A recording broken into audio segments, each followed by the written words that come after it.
In today's video, I want to show you how I process this HDR photo. I also want to go beyond the regular workflow into Topaz Restyle to show you how to add a little bit of artistic flair and pizzazz to finish off your photography.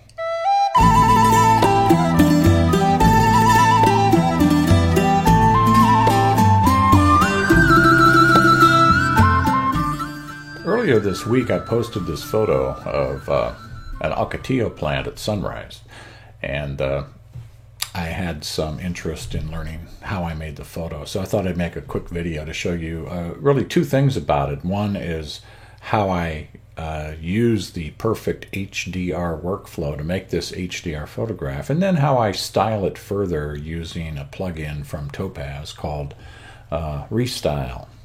Restyle has been one of my favorite plugins since it came out about a year ago. I use it on, I don't know, probably half of my photos. I love it. So, real quick, let's see how I created this photo from these three bracketed images. Okay, so this is the medium exposure, the zero exposure, if you will. The normal exposure, and it's not too interesting. This is the underexposed by 2 f-stops, and this is the overexposure by 2 f-stops.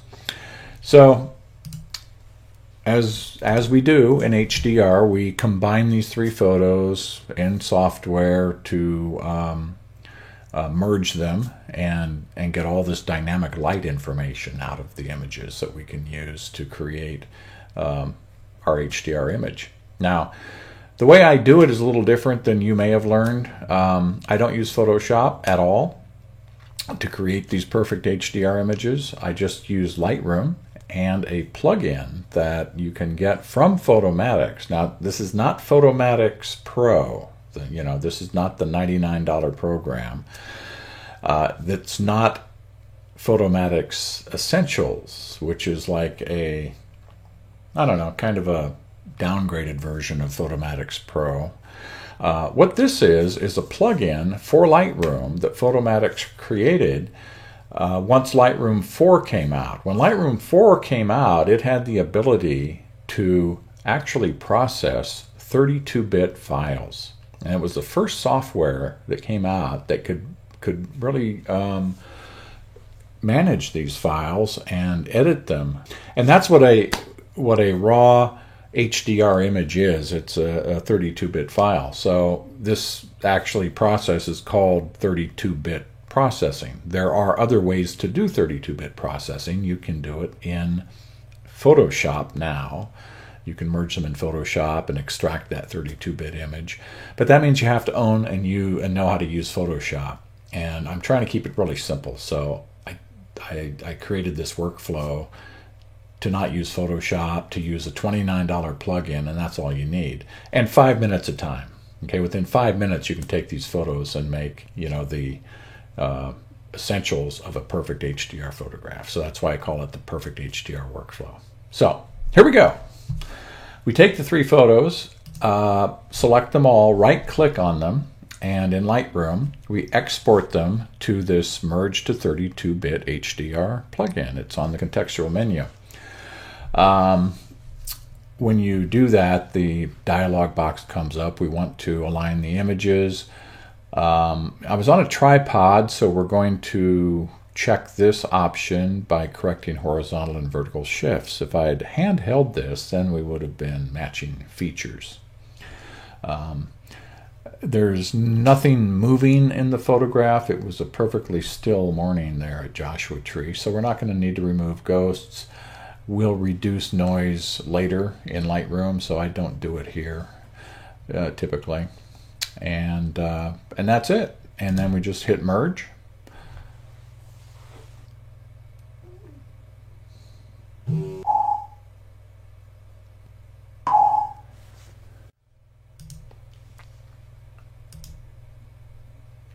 So what happens after the plugin is done merging the files, it brings it right back into Lightroom as here it is, and And what it does, I'll double click on it and make it big. So this is the raw 32-bit file that we're going to create into an HDR. It doesn't look too spectacular now, but there's a ton of light information in this that you can extract, and we're going to extract it. So we go into the develop module, and what I'm going to do is reduce the highlights a little bit, reduce the whites a little bit, and increase the shadows. See that come out? Increase the black level a little bit, and increase the contrast a bit. The exposure was pretty good. We'll go up a bit. Yeah. I'm not going to do anything with clarity. I used to use a lot of clarity in the images, but to me that adds, I don't know. I don't care for the look of it as much anymore. I do add local clarity in a lot of my images using the adjustment brush up here, but global clarity I pretty much avoid now. If anything, I don't run it higher than 20 to 30. So let's put it here. Vibrance, increase that just a little bit because that's kind of cool. Okay. What we also want to do is remove chromatic aberration. Pretty much do that on every photo. The next thing I'm going to do is crop this little guy. Get rid of this here. What I like, I'll tell you what I like about this, and what there's nothing going on over here, so I'm going to crop it out. And what I like and what I see is these shafts of light from coming up from around this bush. And so I'm going to do something to make those a little bit more prominent. And what I'll do to do that is take this adjustment brush, add exposure, a little bit of exposure, usually less than a stop, add some clarity, and then we'll just use our brush and paint in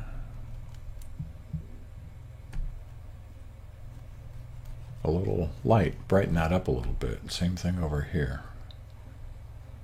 Okay. I think I got a little bit overzealous over here. Let hit the erase and kind of clean that up, and we'll clean that up a little bit on the side too. There. Cool. So that's all we need to do there. Now what I also use a lot is the radial filter, and that's this icon here. So we'll use the radial filter, and what I want to do is accentuate the sun a little bit. So I'm going to do a little oval there. We want what I want to do is warm that up, make it look a little more like sunrise. So I will warm that up a bit. I'm going to feather that a little more too, I think, because it's got too much of a defined edge around the edge of that circle. And I think I'm going to add a little yellow to it too. You can do that here at the bottom of this dialog window. For this one, we're going to keep it kind of on the yellow end of things to keep it real, a little more real anyway. And I also want to add a radial filter, say, I want to add one right here around the plant, move it around, shorten it up a bit. We're going to add a little clarity, take the exposure to 0, but I do want to add a little local clarity to that Ocotillo plant. And we'll do another circle, just a small one here, kind of in the middle of things. And we're going to reduce the exposure on the outside of the circle, reduce the clarity a little bit, because I'm trying to focus it attention on the inside here. Let's make that a little bigger.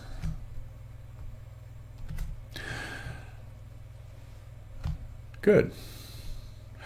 Now you may want to go back. So that's a big change there. You can hit the backslash bar to see what we started with. So that's what we started with.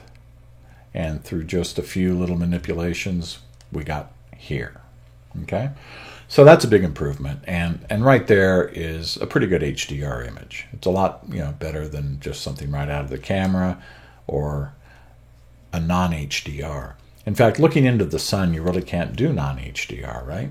I mean, the dynamic range is just way too much.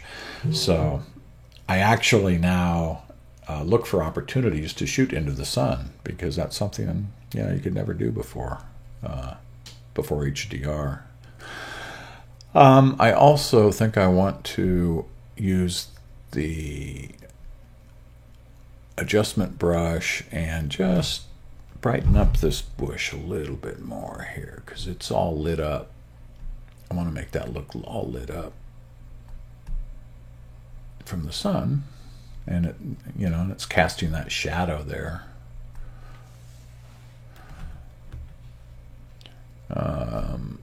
I'm also going to go back to remember the original time I used the adjustment brush. I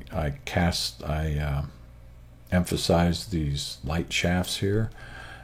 Well, the radial filters sort of diminished that effect, so I'm going back to that, and I'm going to just raise that up just a little bit. See how the clarity looks there. Okay, great. What about warmth? Okay, yeah, adding a little warmth is not going to hurt too much. Okay, there we go. That's good enough for now, because that's how you do the perfect HDR workflow. Come up with a perfectly serviceable HDR image. This would be great as is. However, I do like to finish off a lot of my HDRs doing other little embellishments. And again, I don't go into Photoshop to do it. What I am going to go into is Topaz Restyle. Restyle is their most recent plugin, actually. It came out about a year ago.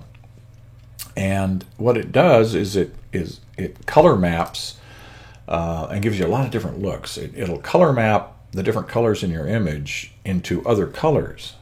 And in Restyle, there are over 1,000 presets. Let me show you how it works. So we're going to right click, and I will say Edit in Topaz Fusion Express.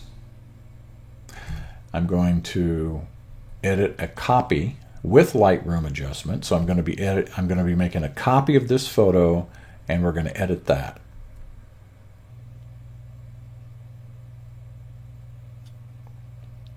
And a dialog box comes up. Topaz has, 12 or 14 different plugins that do different things. And we're going to go with Restyle here and run it.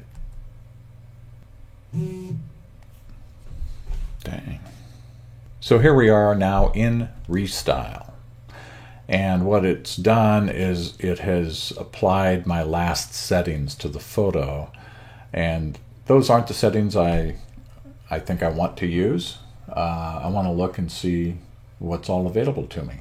So let me just quickly demonstrate the interface here. Over on the left, we have the different presets for different types of photography in general. So they have architecture, fashion, graphic, landscape. That's what I usually use. Moody, I use that a lot.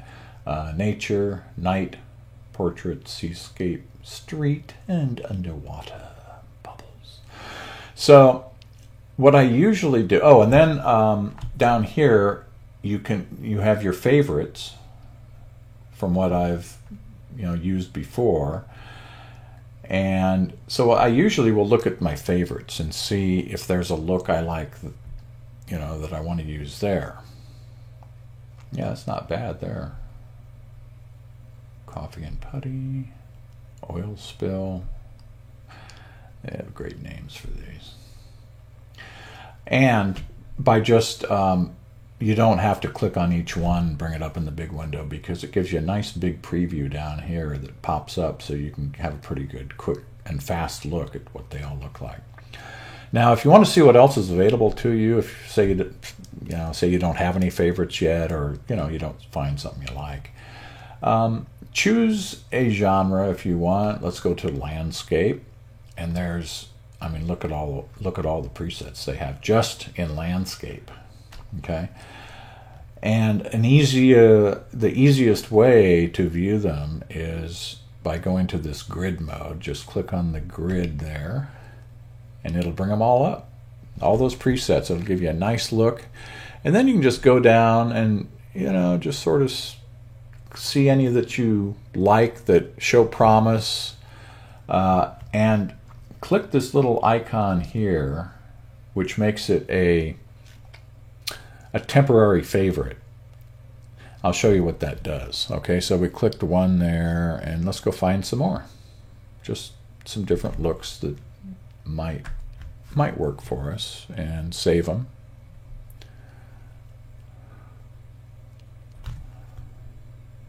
Bronze Desert could work. What else? That's not bad. That would work. Sometimes I find a lot. Sometimes I only find a couple that I want to work with. But the thing is, there's so many looks here. Drabby drab. That it's really, you can take your art really anywhere you want to go. This has a nice light, kind of surreal feeling to it. Orange and robin egg blue. Warm harvest sundown. Ooh, now there's a dramatic one. Forest fire. Yeah. Kind of like that. Persian green dream. So I'm getting quite a few here. What's this? Tangerine gauze. Okay, so let's say that's what we want to look at. Okay, now if you click this icon up here, the camera, that's the same icon we've been clicking, the camera, it'll just show us the ones that we clicked. So you can look at them just a little easier without the distractions of all the others, and find one you like and start working with it. Just for fun.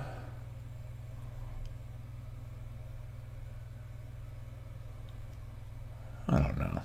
This is too much fun. All right.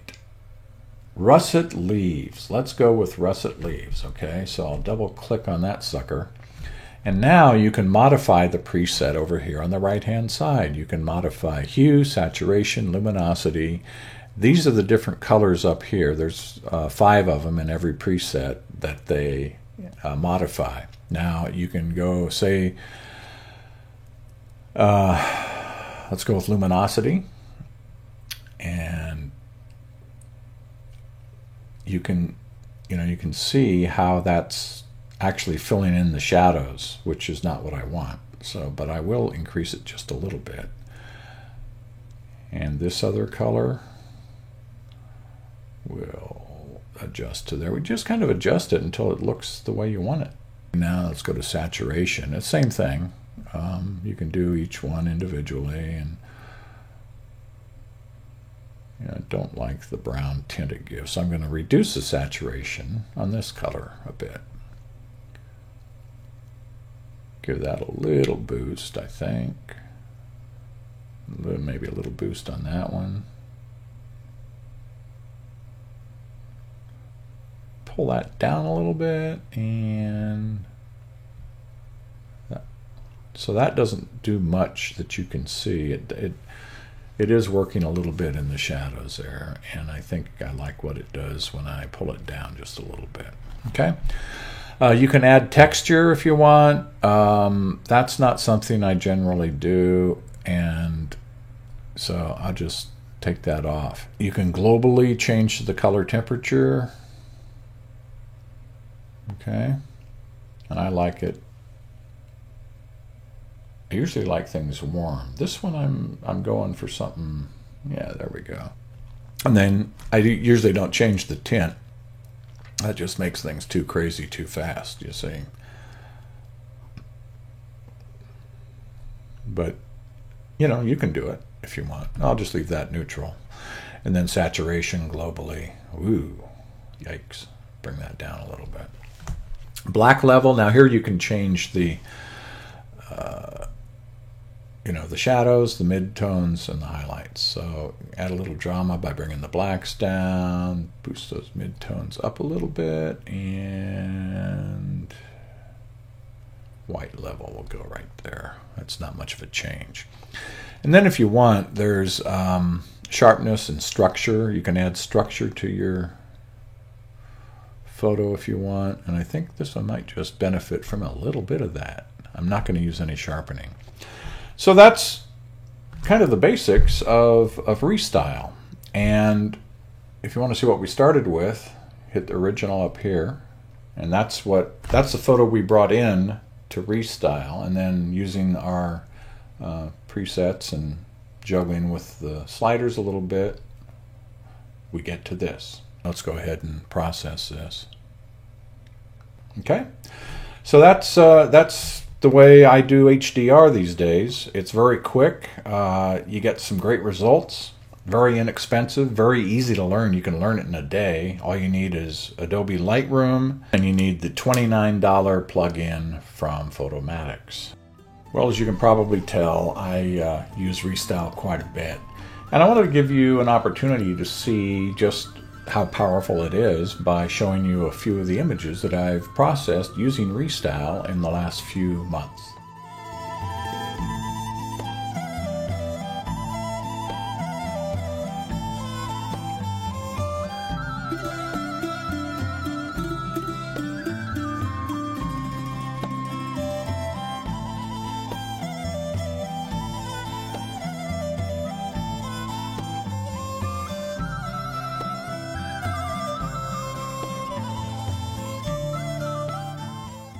As you can see, Topaz Restyle is very powerful software, and it's super easy to use.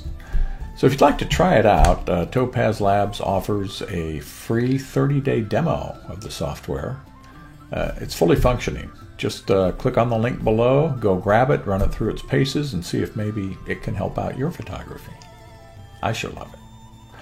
Thanks for tuning in today. This is Captain Photo. I'll catch you next time.